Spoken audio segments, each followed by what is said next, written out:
Et on accueille maintenant Véronique Béchu. Merci.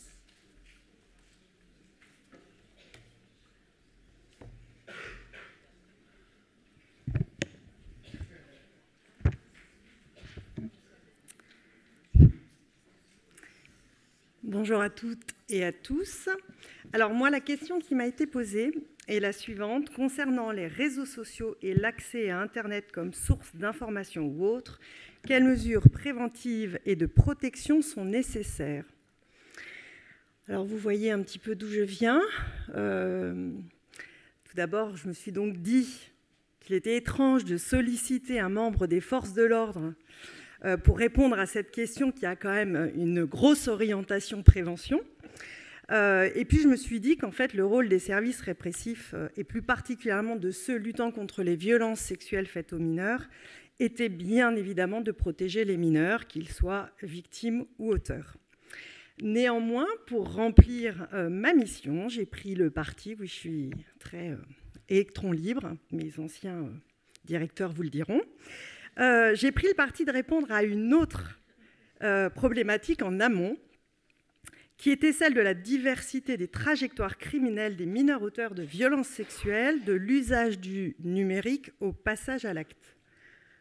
Alors, donc tout d'abord, je n'ai évidemment aucun lien d'intérêt, je dis néant comme dans la police, ou RAS, c'était pareil. Alors, dans le rapport, le rapport qui a été établi, c'est alors articulé autour de l'étude de plusieurs cas issus d'un service nouvellement créé. En effet, l'Office mineur de la Direction nationale de la police judiciaire est un service central né en août 2023 d'un triple constat. L'ampleur de l'état de la menace pédocriminelle en France, avec une augmentation des signalements mettant en lumière la circulation massive sur les réseaux de contenu pédocriminel. En 10 ans, on a pu constater une augmentation de 12 000% de cette circulation. La nécessité de créer une filière judiciaire spécialisée mineure, pilotée par ce service et déployée sur l'ensemble du territoire national par la désignation en local de personnel qualifiés et formés, et vraiment j'insiste sur ce terme, formés, l'impératif de développer aussi une expertise visant des situations particulières tenant à la nature des faits, des techniques d'enquête très particulières concernant les faits pédocriminels commis en ligne, les auteurs ou les victimes avec certaines caractéristiques, minorités, handicap, etc. Alors je vais vous faire un petit bilan d'activité quand même, on aime bien ça, au ministère de l'Intérieur. Donc au total, en 2024, 35 interpellations sont réalisées par l'Office. 40 enfants sont identifiés et mis en sécurité. Le plus jeune avait 1 mois, le plus âgé 12 ans, dont 20 étaient encore victimes de violences sexuelles au moment même de l'interpellation des auteurs. Parmi les individus interpellés, 7 mineurs, ce qui revient à 20% des interpellations. L'âge moyen des mineurs auteurs était de 14 ans, tous pubères. L'âge moyen de leurs victimes était de 6 ans. Le plus jeune, ou la plus jeune, puisque c'était une petite fille, avait 2 ans. De plus, dans la moitié des cas, le lien auteur-victime était familial ou amical. Donc, dans cette étude de cas, tous les mineurs avaient révélé une addiction très élevée aux écrans, des jeux vidéo, du visionnage de contenus violents, sexuels et à minima pornographiques. De plus, préalablement au passage à l'acte, dans le réel, ces 7 mineurs avaient visionné, diffusé et pour certains, capté, c'est-à-dire filmé, les abus, les violences commises sur leurs victimes, avant évidemment de les diffuser sur les réseaux pédocriminels. S'ajoutent à cela les constats suivants. La prévalence de troubles cognitifs, troubles de la personnalité et ou troubles de l'attachement, une structure familiale dysfonctionnelle, climat incestuel, désolé d'employer le terme, je sais que c'est discuté, mineurs potentiels victimes eux-mêmes d'inceste et tous de négligence. Mais il convient de considérer que la jeunesse du service d'enquête dans lequel se sont déroulées ces enquêtes est un biais significatif. Le faible échantillon couplé à l'absence de recul, l'absence d'analyse des trajectoires criminelles des auteurs majeurs avec activité pédocriminelle numérique, la nature de ces données issues exclusivement des procédures judiciaires sont autant de limites à la généralisation de mon propos. Dans cette étude découle donc une réflexion sur les mesures de prévention et de protection qui s'articulent, selon mon propos, autour de trois axes. Secteur privé, la structure familiale et le secteur institutionnel. Alors, il y en a beaucoup dont on a clairement parlé pendant 2 jours. Ça va être des vraies redites. J'ai pas tout mis, mais en fait, c'est surtout des pistes. Donc, évidemment, on parle de numérique. Donc, la première chose, ce sont les plateformes. Les plateformes, il y a un vrai sujet, et c'est pas nouveau, on en parle depuis 15 jours à tout va, sur la mise en place d'un contrôle d'âge. Je rappelle que selon le RGPD, on n'est pas censé avoir un profil sur les réseaux sociaux avant 15 ans, selon les conditions d'utilisation des plateformes, c'est 13 ans. Alors, petit rappel encore, l'âge moyen de l'ouverture de son premier réseau social en France, c'est 8 ans et demi. Donc, il y a un vrai gap. Oui. Rapport de l'ARCOM, il n'y a pas de souci, c'est bien sourcé. Donc, on pense à une mise en place effective de ce contrôle d'âge. Tout est paré pour le faire, c'est juste une volonté ou une absence de volonté des plateformes. Ça devrait être mis en place déjà. La mise en place également d'une norme de modération, parce qu'on s'aperçoit, et notamment au travers de la commission d'enquête actuelle sur TikTok, que cette modération n'est absolument pas effective, et quand on demande notamment la suppression des contenus, eh bien, la plupart du temps, ce n'est pas effectivement mis en place et effectué. Donc une mise en place d'une vraie norme de modération qui serait calculée en fonction du chiffre d'affaires des plateformes, mais aussi du nombre d'utilisateurs. Et comme ça, allez hop, on leur met des amendes et puis le tour est joué. Et application des outils de suppression des contenus problématiques. Ce qu'on appelle chez nous les contenus illicites, les contenus gris, donc dont on sait que les mineurs actuellement font un usage démesuré. Là, j'en ai mis quelques-uns, mais donc c'est masculiniste. Je ne sais pas ce que fait le A dans mon PowerPoint. Je ne sais pas si... Ah non, c'est bien noté sur mon papier. Il y a un A qui s'est collé à masculiniste. Oui. Évidemment, il faudrait également mettre en place des déclenchements de pop-up. On est en train de mettre ça en place sur le téléchargement sur les réseaux de pair à pair pour les adultes. Alors pourquoi pas le faire également pour les mineurs, des pop-up de prévention en disant attention, là tu vas visionner ou télécharger un contenu violent, sexuel, pornographique, sexuel, etc.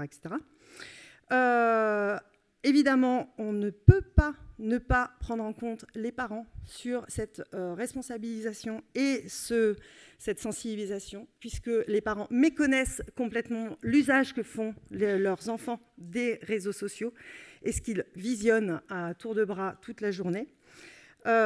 C'est évidemment ces stages à mettre en place en priorité. Il y a eu des campagnes de sensibilisation dans les pays du nord de l'Europe qui englobaient à la fois l'ensemble des élèves primaires, secondaires et les parents. Les parents, ils sont tous passés. Et on a vu que certains phénomènes pédocriminels, et notamment la coercition sexuelle de mineurs, la sextorsion, a baissé drastiquement, environ 50%, parce que les parents savaient quels étaient les comportements problématiques et les mineurs les avaient aussi intégrés. Donc ça fonctionne. Et enfin, alors je passerai sur le contrôle parental qui est un faux ami, puisque les parents généralement nous disent « j'ai installé un contrôle parental, donc tout va bien ». Or, quand on fait des sensibilisations, vous faites lever la main aux enfants qui ont des contrôles parentaux, vous leur posez ensuite la question « qui connaît le code ?» Les mêmes lèvent la main. Donc ça ne sert pas à grand-chose, en tout cas pour les adolescents, pour les plus jeunes peut-être, mais pas les adolescents. OK. Alors, pour les autres, ça a déjà été évoqué avec les institutions. Par contre, à la confluence de ces 3 domaines, je voulais quand même porté l'idée d'un bannissement du lieu de commission de l'infraction. Alors pourquoi? Parce qu'actuellement, on a la peine complémentaire d'interdiction d'être en contact avec des mineurs, que ce soit bénévolat, professionnel, etc. Mais rien n'est dit concernant les lieux où se trouvent les mineurs, et actuellement, où sont les mineurs aussi? En ligne. Voilà. D'accord. Ouais. OK. Un mot, une phrase, si suicide. c'est possible. Oui, les mineurs n'utilisent pas le téléphone, ça c'est directement lié à la ligne Stop. L'application Stop est impérative pour les mineurs auteurs de violences sexuelles. Merci beaucoup.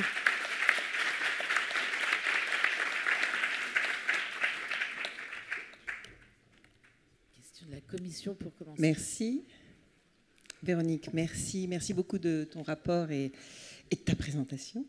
On a deux questions où justement tu l'évoques en fait dans ton rapport. La première question concerne l'intelligence artificielle et effectivement ce déploiement que l'on constate. Et notamment, tu l'évoques de facteurs de risque à venir. Comment justement on peut prendre des mesures de prévention dès maintenant et quelles seraient-elles? Vaste sujet. Effectivement, l'IA sert actuellement comme arme pédocriminelle à produire des contenus. Mais de plus en plus, les mineurs utilisent ces IA, et notamment pour créer au sein de leur entourage des contenus modifiés, d'images anodines de leurs copains, etc., pour les sexualiser et ensuite les diffusent. Donc là, ça fait partie des violences sexuelles, très clairement. Comment prévenir de l'utilisation de cet outil par les mineurs? Alors là, c'est une vraie colle. Merci Mélanie. Je t'avais dit, j'espère que les questions, il n'y aura pas de colle. C'est les commissions d'audition qui a... Voilà, alors, les profs n'arrivent déjà pas à éviter les devoirs ChatGPT. Tant qu'il n'y aura pas une législation, je pense, digne de ce nom sur le fait de créer une image pédocriminelle, ce soit une infraction, parce que ce n'est pas le cas à l'heure actuelle, une image pédocriminelle détenue, si elle est générée par l'IA, c'est une infraction. La création d'un outil qui génère ces contenus, ou juste la volonté et la création de cette image, même si on ne la détient pas et on ne la diffuse pas, ce n'est pas une infraction. Et donc, il faudrait que ce soit une infraction. Oui, alors c'est actuellement porté, il y a une PPL, mais vous pouvez pousser un peu. D'accord. Et deuxième question, alors plus du côté là des forces de l'ordre, on l'a vu effectivement ce matin, on voit bien que, fort probable que la question du mineur auteur et la question du continuum mineur auteur, mineur victime, est-ce le mineur auteur est interrogé sur le fait d'avoir été victime durant l'enquête de police, gendarmerie? Et je complète, et comment soutenir justement, et ça tu l'évoques aussi dans ton rapport, comment soutenir la formation et de la police et de la gendarmerie en audition, et y compris pour les mineurs présentant un handicap? Alors, les mineurs sont entendus quand les collègues sont formés, bien évidemment, ce qui n'est pas le cas très malheureusement, font des auditions sous le protocole du NICHT, donc une technique particulière d'audition qui permet de ne pas suggérer des réponses aux enfants.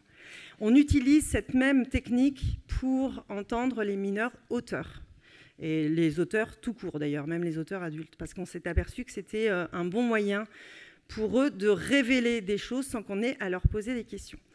C'est ce qui se passe avec les mineurs auteurs. La plupart du temps, quand on les interroge correctement sous ce protocole, d'eux-mêmes, ils vont venir à révéler, même quand c'est à la marge et pas de manière explicite, circonstanciée, etc., les faits dont ils auraient pu avoir été victimes.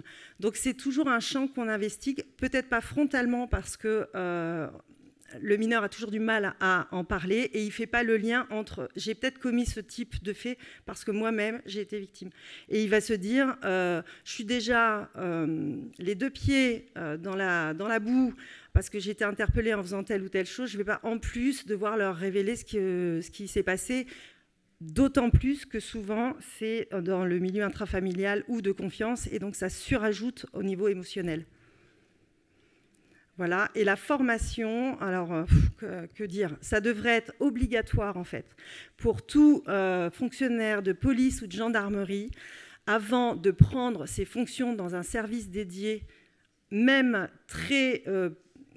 que ce ne soit pas ses fonctions habituelles, mais qu'on sait qu'il va avoir à traiter de mineurs auteurs ou victimes, que ce soit un prérequis, qu'il soit formé à ce type d'audition, à la connaissance du développement psychomoteur et cognitif de l'enfant. Tout ça, ça devrait être obligatoire. Pour le renseignement, il y a des stages qui durent 3 semaines avant la prise de poste des collègues pour les violences sur les personnes, et notamment sur les mineurs, qui est extrêmement spécifique. Ce n'est pas fait, ce qui est inadmissible. Et pour les mineurs en situation de handicap, à l'heure actuelle, l'Office mineur développe, mais sur un savoir expérientiel, des fiches réflexes que l'on diffuse aux services d'enquête, police, gendarmerie, qui sont demandeurs, sur un protocole que l'on met en place en plusieurs phases, de manière à pouvoir faire en sorte que le mineur en situation de handicap soit dans le plus confort possible lors de son audition. Donc ça se joue avec ses facilitateurs, ça se joue, mais il y a une temporalité très longue, c'est-à-dire qu'on va contacter l'IME le plus souvent ou le parent responsable très longtemps avant, de 15 jours à 1 mois avant, pour pouvoir savoir quel type de handicap, quelle est la façon de communiquer de l'enfant pour qu'on soit familier de ce type de communication et qu'on puisse connaître sa communication gestuelle, physique, etc. Et une fois que tout ça sera fait, une fois qu'on aura visité les lieux, que l'un comme l'autre, on se sera senti à l'aise, on entamera l'audition. Donc ça fonctionne, hein, le dernier dossier sur lequel on s'est appuyé avec ce protocole, tous les mineurs ont révélé des actes de violence sexuelle dans leur IME. On a une autre question de commission. On aimerait prendre aussi des questions du public. Donc, je vous en prie. J'aurais voulu savoir si vous avez un retour déjà sur la peine complémentaire qu'on appelle le bannissement numérique, qui est quand même pas mis en place. Et oui, mais du coup, ça ne peut pas fonctionner non plus. Ça va être un des plaidoyers qu'on va mener parce que il faudrait que ce soit inclus dans l'arsenal des peines complémentaires. En fait, c'est ni demandé dans un procès, donc il n'y en a pas de jurisprudence. C'est ça. Et après, il suffit juste de l'intégrer aux peines complémentaires en disant c'est lieu physique et virtuel. D'accord, mais est-ce que ça fait sens? Est-ce que c'est vraiment un outil pour éviter une réitération ou pas? Parce que, en fait, moi, vraiment, de façon très naïve, j'ai du mal à comprendre comment ça peut fonctionner, parce qu'on va bannir numériquement Monsieur X, mais est-ce qu'il ne va pas revenir en s'appelant Monsieur Y? Enfin, vraiment, j'arrive pas à comprendre comment ça a une efficience, en fait. Alors, il y aura tout... Techniquement, ça pourra être mis en place avec les abonnements Internet, etc. Il y aura des possibilités de faire des croisements, mais ça peut être très compliqué. C'est une évidence. Si la personne utilise un VPN, si elle utilise un proxy, s'il va sur le darknet, bien évidemment que c'est mort. Mais je pense qu'il faut quand même intégrer le fait que le lieu d'absence de contact avec un mineur, c'est à la fois le physique, mais c'est aussi le virtuel, puisque maintenant, c'est la vie de l'enfant et en ligne. C'est principalement en ligne, d'ailleurs. Désolée, il nous reste 1 minute pour questions et réponses. Merci. Bérangère Dupont de la Maison des droits des enfants et des jeunes à Toulouse. Alors, d'abord, je voulais saluer le travail extraordinaire de e-enfance et en particulier l'appli 3018. Et je voulais quand même dire que dans une posture de prévention, une posture favorable, c'est important de ne pas trop diaboliser les écrans, de ne pas surinvestir la dimension risque, parce qu'il me semble que ça vient d'une étude de e-enfance à la sortie du Covid qui disait que 9 jeunes sur 10 n'en parleraient pas à leurs parents s'ils rencontraient des cyberviolences. Et la question d'en parler à des parents ou en parler à des adultes de confiance, elle revient aussi à pouvoir reconnaître les usages positifs des jeunes et de se positionner en tant que professionnel dans une posture favorable. Ça implique, bien sûr, de reconnaître tous les usages positifs des écrans et de faire quand même très attention à un discours qui a tendance, alors je ne minimise pas la dimension risque, mais de pouvoir faire attention à cette dimension préventive, puisque là, la question, c'était quand même sur la prévention. Je pense que c'est en fait une prévention à faire en double acte. D'une part, on met en exergue la positivité de l'usage des écrans, toujours auprès des parents. Il faut dire qu'il y a des choses positives, mais cadrées, toujours, parce qu'on peut avoir des usages positifs, mais non limitée. Donc là, on bascule dans le négatif, clairement. Et ensuite, expliquer quels sont les risques. En fait, c'est pas juste les écrans sont mauvais. C'est les écrans, c'est bien pour telle et telle raison, si c'est utilisé comme ça, comme ça, comme ça. Mais attention, il y a aussi des risques existants. Et ce n'est pas seulement un risque pédocriminel, hein, il y en a plein d'autres. On va devoir s'arrêter là. Merci beaucoup.